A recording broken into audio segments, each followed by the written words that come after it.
apapun yang dilakukan orang untuk mengganggu, untuk menciderai, untuk merusak apa yang mulia di dalam Jam'iyah ini, pasti tidak akan mencapai apa yang diinginkan. Ya Jabbar ya Qahhar, ya Jabbar ya Qahhar, ya Jabbar ya Qahhar. Ini wirid Syekhina Muhammad Khalil bin Abdul Latif yang insya Allah akan terus dan selamanya memelihara kita semua, memelihara Jam'iyah ini di dalam kemaslahatan, di dalam keindahan dari khidmah kepada agama, kepada nusa bangsa, dan kepada kemanusiaan. Di dalam video tersebut, Ketua Umum PBNU mengatakan bahwa siapapun dan apapun usaha orang yang ingin menciderai, ingin mengganggu, ingin merusak ya kemuliaan-kemuliaan yang ada di Ormas NU pasti tidak akan berhasil ya. Dan kita bisa menyimpulkan bahwa yang pengen mengganggu NU, pengen merusak NU, ya, pengen menciderai NU, tentu orang-orang yang tidak suka dengan NU, ya. Tapi ternyata di lapangan berbeda, ya. Kalau menurut kami, pidato dari Ketua Umum PBNU yang mengatakan seperti itu tadi blunder, karena realitanya, ya, acara Munas NU sendiri kesruh, ya, keker. Coba kita lihat video ini. Jadi kalau orang-orangnya Gus Ipul boleh masuk, tapi orang-orangnya Gus Yahya dipersulit. Ya, jadi mereka terpecah-pecah, sesama NU terpecah-pecah, sesama pengurus. Ada kubu Gus Ipul, ada kubu Gus Yahya. Ya, dan kubu Gus Yahya ini nggak boleh masuk ya di salah satu lokasi jalannya acara musyawarah nasional PBNU ya. Dan yang melarang itu katanya kubunya Gus Ipul. Dan ini ada memang semacam apa ya, semacam ada dugaan kuat bahwa ada campur tangan luar yang di dalamnya tuh ada si Upil itu. Ya Upil itu loh, itu penyakit banget sih. Ipul maksudnya, Gus Ipul. Memang Upil Saifullah Yusuf. itu memang penyakit banget di tubuh PBNU. Munas dan Konbes Alim Ulama Nahdlatul Ulama yang digelar di Pondok Pesantren Al-Falah Ploso Kediri ternyata tidak hanya diwarnai pembahasan program organisasi. Di balik forum tersebut muncul kabar adanya ketegangan yang memicu berbagai pertanyaan di kalangan warga NU. Salah satu peristiwa yang menjadi sorotan terjadi di komisi organisasi. Dalam forum itu dikabarkan terjadi ketegangan antara sahabat Nuruzaman dengan panitia lokal pelaksana kegiatan. Nama Nuruzaman sendiri bukanlah sosok asing di lingkungan NU dan Ansor Banser. Ia dikenal sebagai tokoh yang pernah memegang posisi penting dalam Densus 99 Ansor Banser dan saat ini juga tercatat sebagai bagian dari kepengurusan PBNU. Nah, kalau nggak salah ini bendahara ya, bendahara PBNU ini, Pak Nuruzaman ini. Menurut informasi yang beredar, nama Nuruzaman tidak tercantum dalam daftar peserta komisi organisasi karena sebelumnya dikabarkan sedang menunaikan ibadah haji. Namun muncul dugaan bahwa absennya nama tersebut bukan semata-mata persoalan administrasi. Ada pihak yang menilai hal itu merupakan bagian dari upaya pengondisian agar sejumlah tokoh yang dianggap berada di barisan pendukung Gus Yahya tidak dapat masuk dan terlibat dalam pembahasan penting di komisi organisasi. Komisi organisasi menjadi begitu penting karena salah satu isu yang mengemuka adalah pembahasan mengenai rangkap jabatan yang dilakukan oleh sejumlah pengurus PBNU. Isu ini dinilai sensitif karena menyangkut jabatan strategis di tubuh organisasi. Sorotan kemudian mengarah kepada Gus Ipul yang saat ini menjabat sebagai Sekretaris Jenderal PBNU sekaligus Menteri Sosial Republik Indonesia. Sebagian kalangan menilai rangkap jabatan semacam ini perlu dievaluasi demi menjaga fokus dan profesionalitas dalam menjalankan amanah organisasi maupun tugasnya. Kritik terhadap rangkap jabatan tersebut semakin menguat setelah muncul berbagai komentar publik terkait penanganan sejumlah persoalan sosial dan kebencanaan. Sebagian pihak mengaitkan hal itu dengan padatnya tanggung jawab yang harus diemban oleh pejabat yang memegang lebih dari satu jabatan strategis. Di sisi lain, publik juga menyoroti pernyataan Gus Ipul yang pernah menyebut Menteri Agama Nasaruddin Umar sebagai sosok yang layak memimpin PBNU di masa mendatang. Pernyataan tersebut kemudian memunculkan berbagai spekulasi politik di kalangan warga NU. Tidak sedikit yang menilai bahwa mulai terlihat manuver dan konfigurasi kekuatan menjelang muktamar PBNU berikutnya. Dalam konteks ini, pernyataan Ketua Umum PKB Muhaimin Iskandar atau Cak Imin kembali menjadi perhatian. Ia menegaskan bahwa siapapun yang ingin aktif berpolitik praktis sebaiknya memilih jalur partai politik. Menurutnya, PBNU bukan arena perebutan kekuasaan politik, melainkan tempat berhikmah dan memperjuangkan aspirasi warga Nahdlatul Ulama secara kultural. Ya, karena banyak masa akhirnya ya digunakan oleh orang-orang untuk ya memenuhi hasrat politik mereka, ya karena masanya banyak, ya, jadi peluang untuk mendapatkan suara dari orang-orang NU itu besar, ya makanya jadi incaran para politikus, ya menjadi batu lompatan mereka gabung ke NU, ya kemudian mencari simpati dari warga NU. Nanti ketika orang NU sudah simpati kepada dia, ya kemudian dia mencalonkan diri untuk menduduki satu jabatan, ya otomatis warga NU milih, gitulah ya. Jadi memang ini batu loncatan yang sepertinya sangat menjanjikan untuk para politikus. Pada akhirnya, polemik yang muncul dalam Munas dan Kembes ini menunjukkan bahwa warga NU berharap organisasi tetap berjalan sesuai hikmahnya, bebas dari kepentingan pribadi maupun kelompok. Sebab NU dibangun oleh para ulama sebagai rumah besar umat, bukan sebagai kendaraan untuk mengamankan kekuasaan atau menyiapkan suksesi politik. Yuk kita gunakan logika akal sehat kita supaya tidak mudah diperbudak baik secara fisik, mental maupun spiritual. Ya, memang kadang kita menyayangkan, ya banyak warga NU sendiri yang mereka nggak sadar bahwa mereka ini ya cuma dijadikan lumbung suara untuk para politikus, ya mereka para politikus bergabung ke NU, ya kemudian pakai seragam atribut-atribut NU, mencari simpati warga NU, ya dan kemudian ketika warga NU sudah simpati dengan dia, ya maka dia melancarkan aksinya, mencalonkan diri untuk menduduki sebuah jabatan, ya nanti langsung berkoar-koar ini NU dan sebagainya, kita perjuangkan NU, padahal dia memperjuangkan hasrat politik dia, ya dan ujung-ujungnya apa? Ujung-ujungnya ya dia itu pengen cari fulus, ya pengen cari fulus, pengen cari ya semakin tinggi jabatan kan semakin besar fulus, aslinya ya tetap ya di fulus tadi, ya. Dan kalau kita melihat video kisruh ini, ya kayaknya ya nggak pantas lah ya acara yang seperti itu diwarnai dengan ya kisruh yang seperti itu. Bahkan kalau kita lihat videonya kayak hampir gontok-gontokan, ya mau adu jotos. Iya. Tapi kalau saya diperlakukan begini, gua ngalamin ini. Saya kan PBN zaman Ini Nurul Zaman. kan kalau orangnya di sini masuk semua, saya nggak boleh masuk. Orangnya Gus Ipul masuk semua, dia nggak boleh masuk.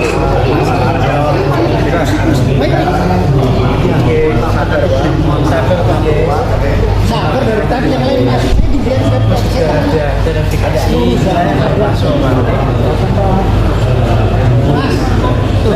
zaman. Nurul Zaman mas.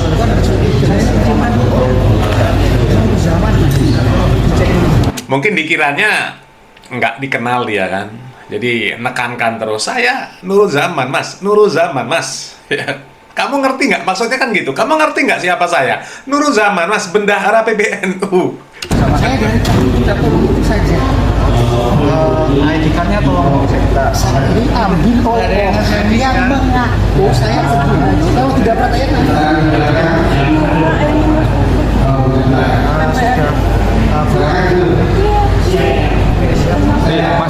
Mas, ini udah duluan loh.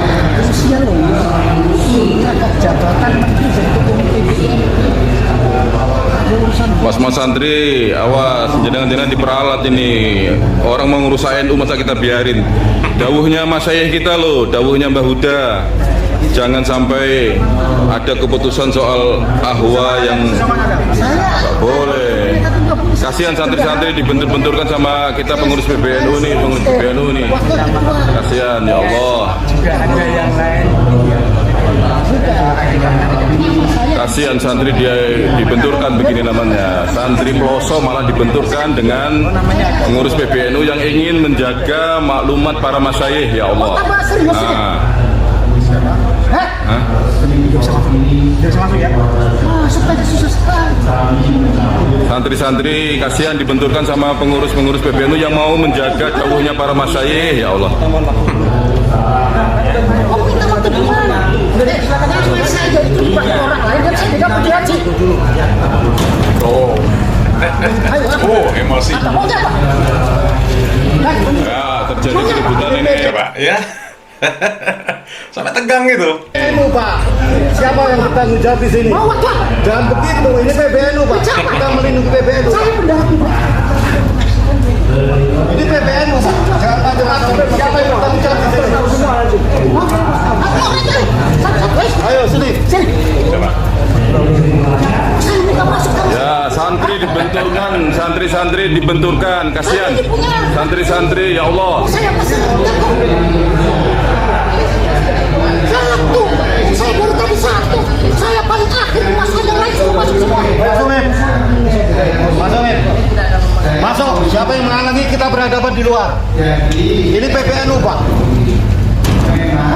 Coba ya, padahal acara Munas PBNU itu ya, itu kan membawa tagline katanya menjaga marwah ya, menjaga marwah, memperkaya khidmat untuk kemaslahatan bangsa.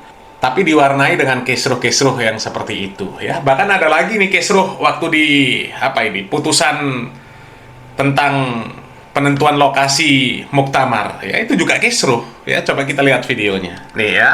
Dua tragedi di Munas NU 2026 di Ploso ya. Rais Am terhebat dan komisaris BUMN salah panggung. PBNU kesiapan dan kesediaan Lirboyo sebagai tempat utama. Sekali lagi setuju? Atau Palu.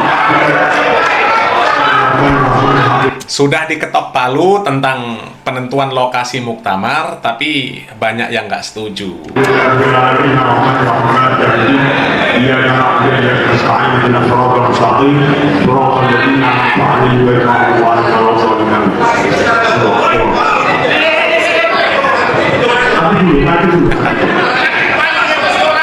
Geger.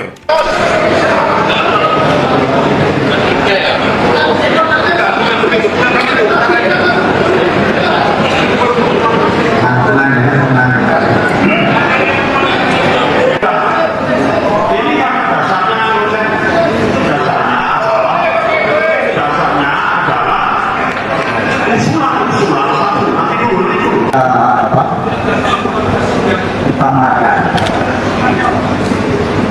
Tadi malam saya sampai jam 12 tanya tentang keputusan di mana tempatnya utama. Jawab, dikembalikan barang PBNU.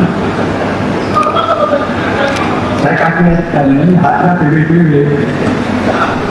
Ya, selama ini PBNU yang menentukan tentang tempat. Karena itu sudah menjadi keputusan, jadi dikembalikan ke PBB. Nah, di sini Pak ada keputusan, maka saya masih berusaha punya hak untuk melakukan keputusan. Terima kasih. Oke, terima kasih. Jangan dulu. Jadi nanti hasil surat. Oke, nanti dulu. Tapi akan kita tinjau. Jadi hasil keputusan sidang tentang lokasi muktamar ya itu dibatalkan oleh Rais Am. Kisruh pokoknya itu, ribut tuh. Oh. Oke, tadi saya Gang itu. Jauh Rais Am. Ya. Saya mohon duduk. Oke. Duduk dulu. Sudah. Oh, nunjuk emosi tuh yang ini tuh. Ini komisaris independen ini.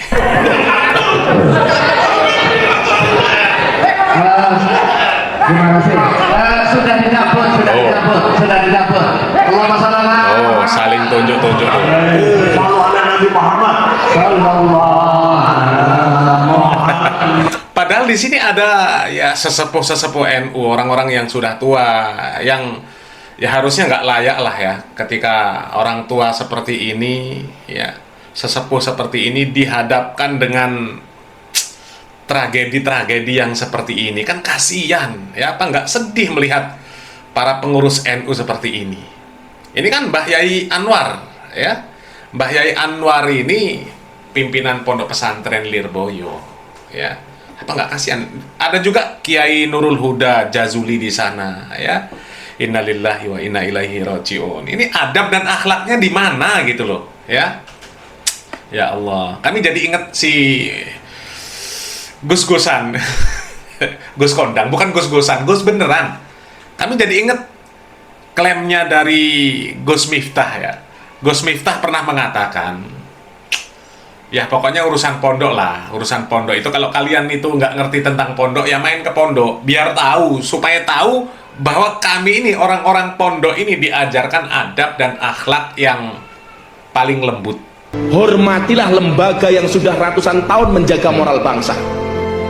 Kalau Anda tidak tahu bagaimana caranya menghormati pesantren, datanglah ke pesantren biar Anda bisa melihat bahwa kami dididik dengan cara yang paling lembut, dengan ilmu, adab dan doa. Kamu jauh karat masih Yokono didol kok.